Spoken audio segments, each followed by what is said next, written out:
Hello, everybody. I am delighted to be here and grateful to all of you for joining us for this discussion.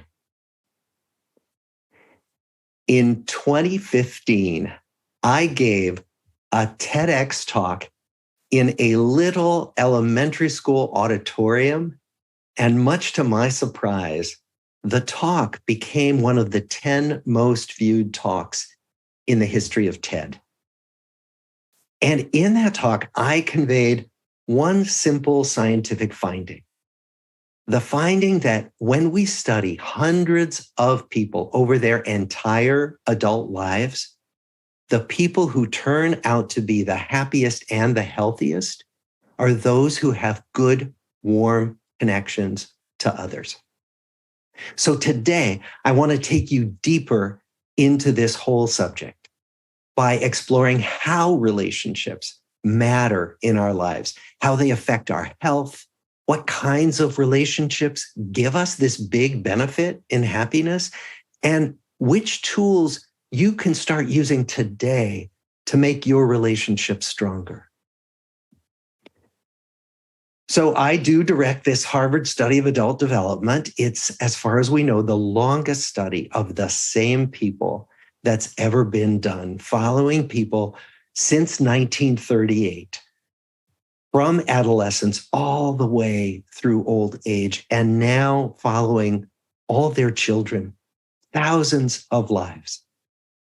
And we began to find about 30 years ago this startling connection between warm relationships and how good our lives feel to us, our well-being, and also the fact that warm relationships seemed to keep people both physically stronger and kept their brains sharper as they grew older.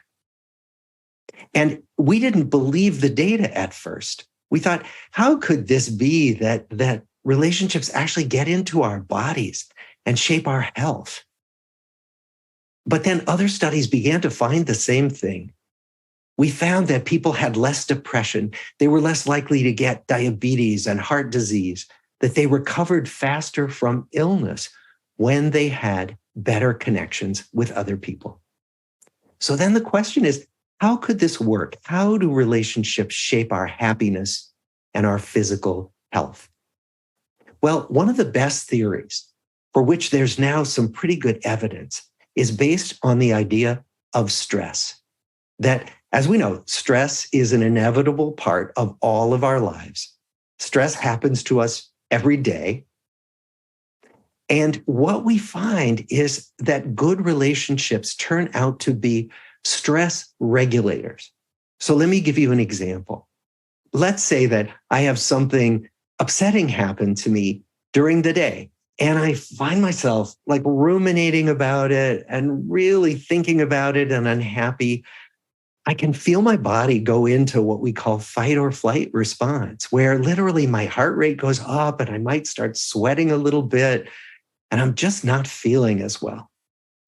Now, what we're meant to do is to come back to equilibrium when a stressor goes away. That's the way the body's supposed to work. But what happens if I go home at the end of my upsetting day and I have somebody to talk to?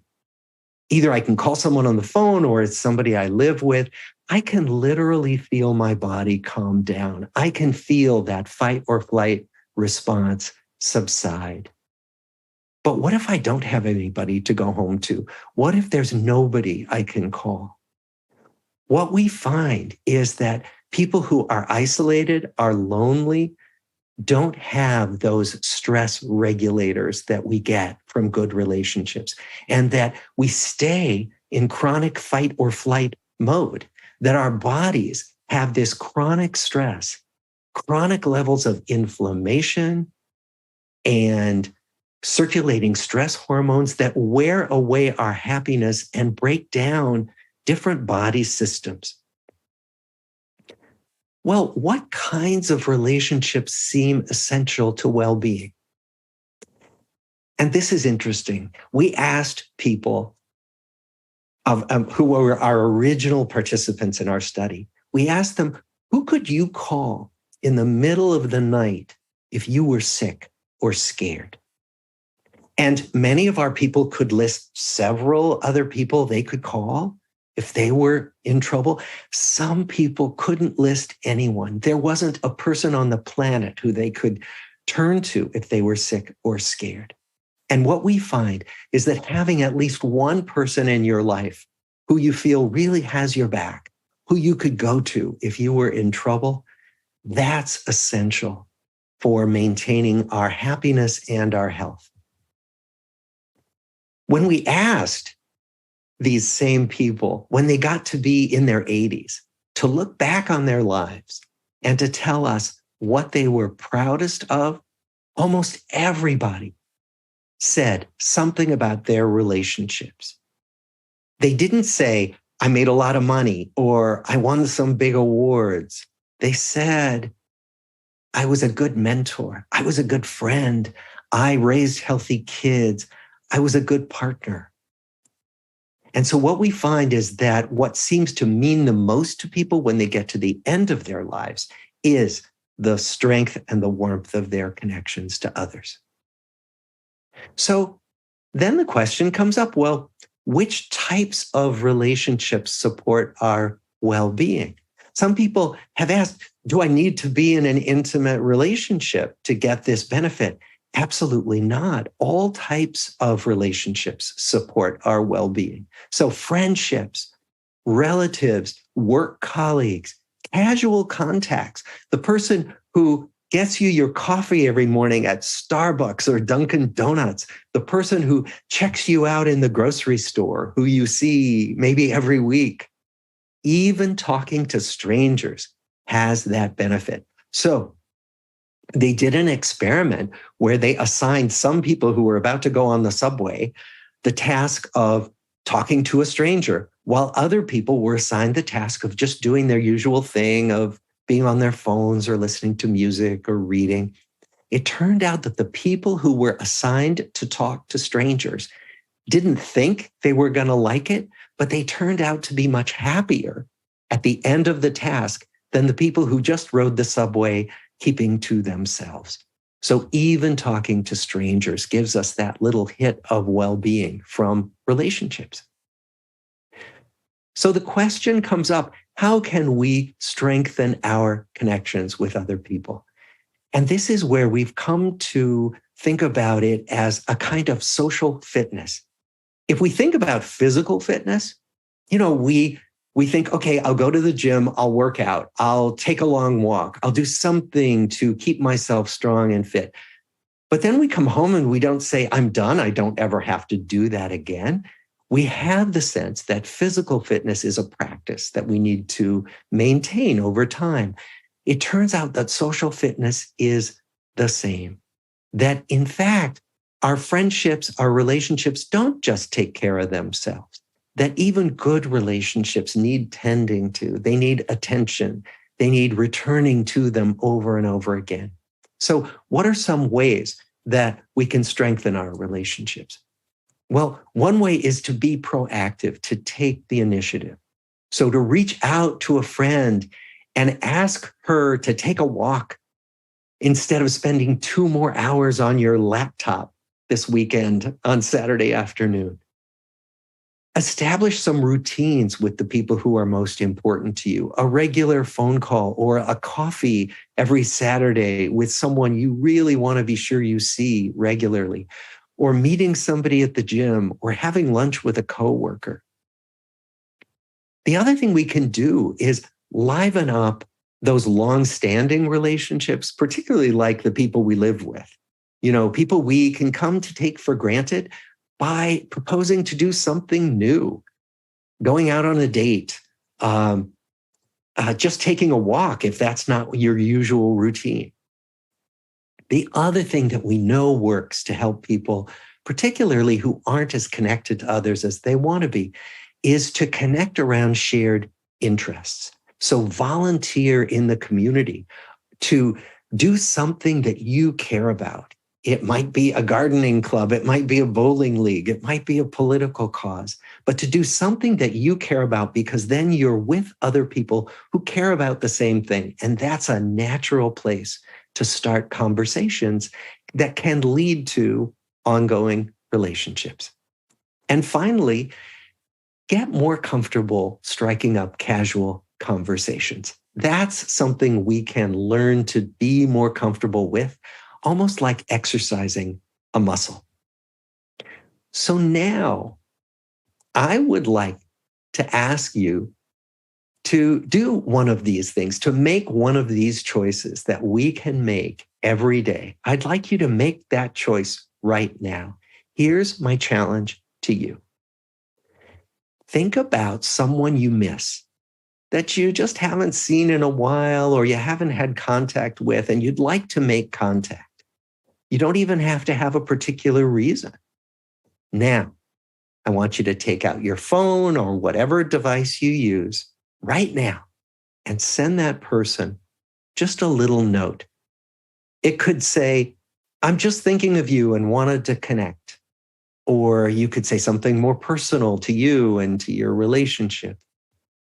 And then watch what comes back to you. And while we're here, we might even have time to share with each other some of the responses that people get when they do this. So think of someone and make contact right now. The point of this simple exercise is to remind us that even small actions can have ripple effects that build our well-being, and that these are things you can do every day in the moment. Thank you. One way I'd love to kick things off, Bob, you mentioned at the top of the conversation, or the top of your talk rather, that you run this Harvard study of adult development and gave us sort of a snippet of what that is. But could you tell us a little bit more about the study? What does it track? Why did it start? Who's in the study today? Absolutely. The study started in 1938, and it started with two groups, a group of Harvard College undergrads, and it started with a group of inner city boys who were in elementary school or middle school from really disadvantaged, troubled families. And each study was trying to look at how people can take healthy developmental paths. And so the idea was not to study what goes wrong in our lives, but what goes right in our lives, and some of the factors that contribute to helping things go well in human development. Needless to say, we started out with boys, all males, but we've added women. We have more than half women now, and we've added the second generation. So we started out with 724 people. Now we have over 2,000 people in our study, and we're still collecting data today. Wow. And I know in the book you talk about how the advice you offer, the wisdom you offer, is not just drawn from your own study, because of some of what you suggested, that you're just now starting to bring women and different generations. And I guess, could you talk about some of the other gaps and why it's been important to also think about some of the other studies out there on life and happiness? Yes, that's a really good point, because particularly in this kind of research, no single study is proof of anything. That what we want is for different studies of different populations. So different ethnic groups, different cultural groups, different geographies, right? We want different studies to point in the same direction. And that's why I'm here, and I can tell you with confidence, many studies point to all these same benefits of relationships. And I know you touched on the health element in your talk, and shared that there is data that reveals that there's a strong connection between happiness and health. And what have you specifically found related to happiness and health outcomes? What we find is that happiness turns out to make us age more slowly and keep us able longer. So the diseases of aging that happen to all of us happen later. Sometimes they don't happen at all. in people who are happier, have a greater sense of well-being. And it's because of what I spoke about a few minutes ago, this kind of decrease in chronic inflammation and chronic stress.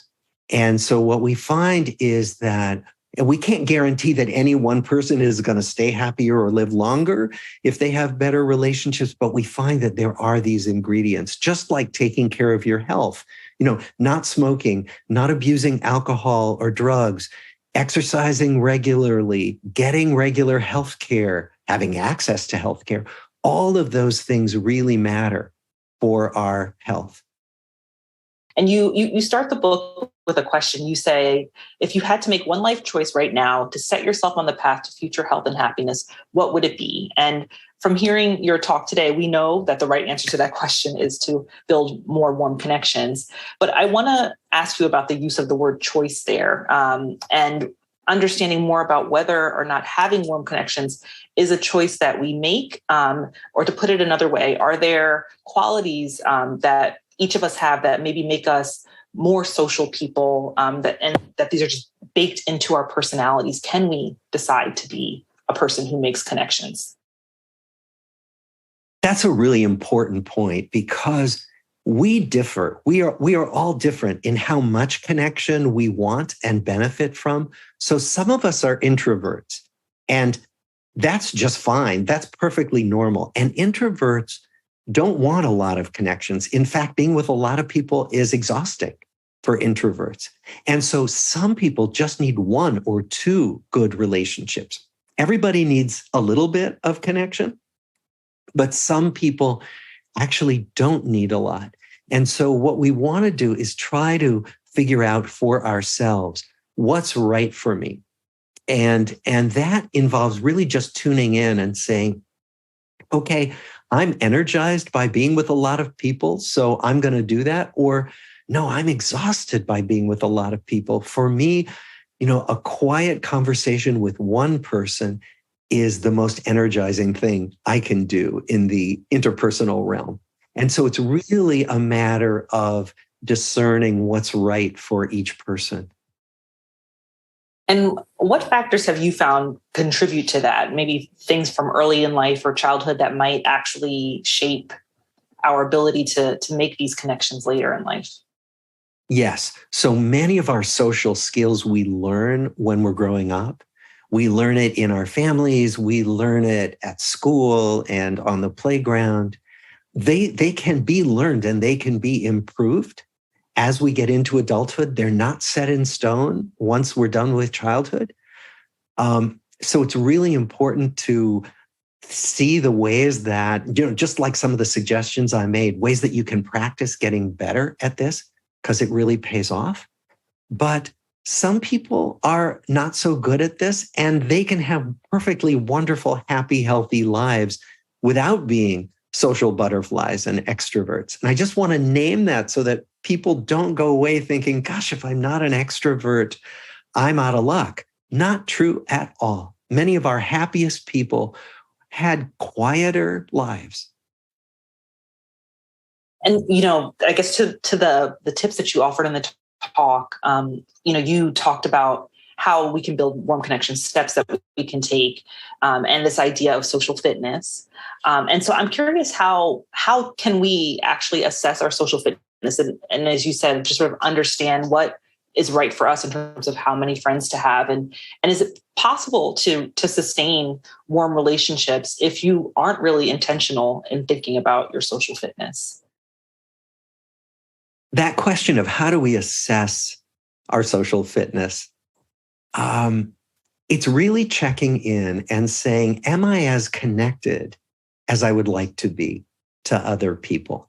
And if I'm not, what am I missing? So not all relationships provide us with the same stuff. Some relationships are relationships we have because they're fun, So, and so they're the people I like to go out and party with. Some relationships are the relationships that help me when I'm scared or hurting or worried about something, and I need someone to talk things over with. I need a sounding board, a good advisor. Some relationships are the people who loan me tools when I need to fix something and I don't have the right tool, or give me a ride to the doctor. So part of it is checking in about what am I missing? And then seeing what might be possible in terms of developing more of the relationships that give us the things we want more of. And along those same lines, TED member Tiana wants to know how do we define if a relationship is actually meaningful or not? I mean, it sounds like understanding what these voices are saying, but are there other things we should pay attention to know if it's valuable, if this is a warm connection? Yeah.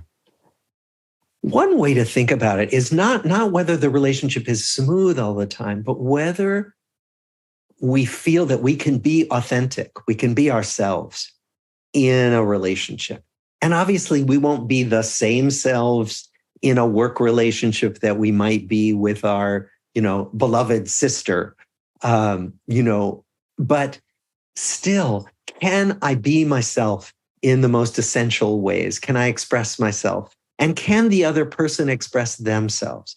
Because I think that's where what we really want is to feel known and to feel seen, and not to feel like we are having to maintain a facade that hides who we are. And so the best relationships are those where we feel we can be ourselves. And you talked about how really it's romantic relationships, friendships, acquaintances. I mean, all of these relationships matter, but do you find that one of these is maybe more significant than the other, or how do you look at them?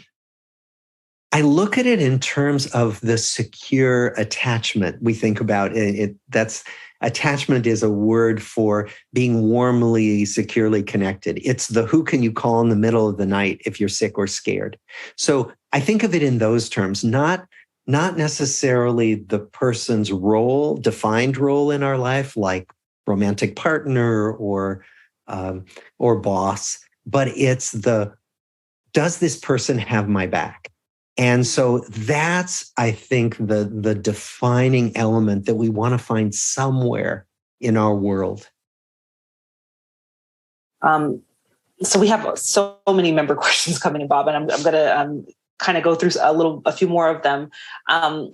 So TED member Nancy wants to know if you think it's possible for an endemically unhappy person at some point in life to obtain happiness.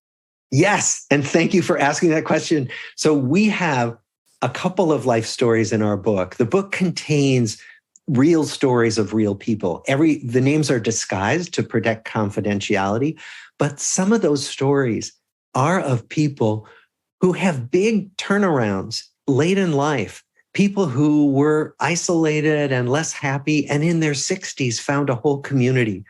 One man found a community at a gym that he never dreamed he would find. And so the message that we get from studying these thousands of lives is it is never too late. And so don't assume that it's too late for you, even if you feel like you've not had good luck with this in the past. Well, Bob, we're getting some questions about you, and I want to turn to you for a second. And I'm curious how running this study has changed the way you approach life and your own pursuit of happiness. Gosh. Well, one of the things it's helped me with is the idea that everybody has struggles in their life. That has been so meaningful to me because I can also look at the world and say, gee, other people seem to have lives that have it all figured out and perfect lives. It is so helpful to know that there isn't a person on the planet who doesn't have struggles. And it makes me feel less alone when I can recognize that. And that's one of the reasons why I want to keep getting these messages out after having studied thousands of lives. And I think the other thing that it's changed is my own priorities. So I realized, okay, I can sit here this afternoon and edit another paper or do more work, or I can see my friend who I haven't seen in a month. And so I've become more active in taking care of my relationships, and it makes a big difference. So I would say that those are the two big things for me that directing this study has changed about my life. Well, we have a question from TED member Nisa. They ask, as a mother of two very young children, what advice do you have for parents to build strong, healthy relationships now through adulthood? For parents, it's really helping your children to pay attention to how they feel and to learn to use their feelings with more choice. So learning to love what they love and hang on to what they love, even if it's not so popular. I had a mother talk to me about how her child really loved doing improv comedy. And he's only 12 and his friends don't like that. And so we talked about how do you help your child feel supported in loving what he loves and taking an improv class, right? So helping your kids learn that it's okay to love something that's not the same as all the other kids in their group, and keep loving what they love, and helping kids learn that it's okay to be unhappy and that will pass, that feelings come and go, that it's okay to disagree. Families can model, parents can model for kids. We can have disagreements, we can work it out and hold on to these good relationships, even through disagreements. Those are some of the biggest lessons we can help our children with about how to use their feelings rather than kind of be buffeted by their feelings and ruled by their feelings. I'm curious just where you see the study going from here. We are collecting more data, even as we speak. We are collecting more information from the children. Almost all the original participants have passed away, but their children are all baby boomers on average. And so we're collecting information, including about what life was like during the pandemic, also collecting information about how they use social media, which is something we've all been talking about a bit here. And I think in terms of the future, we see ourselves as wanting to make our data available to more and more researchers. So we want to collaborate, and we do collaborate with other research groups. We say, come in and use our data and ask new questions that we don't even think to ask, because we have this treasure trove of information about thousands of lives. And then we're going to make it publicly available on public websites because, much of our work has been funded by the federal government, by NIH, with taxpayer money. And so we feel a responsibility to make this information available to other researchers who want to ask their own questions about our data.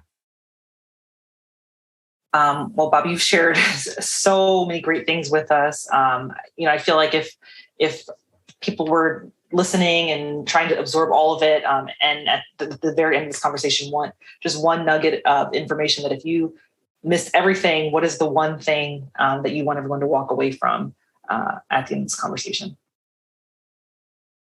That if you want to make one choice today that will make you healthier and happier, it is to pay attention to improving your connections with other people. That is such a good investment, and it will pay off for years to come.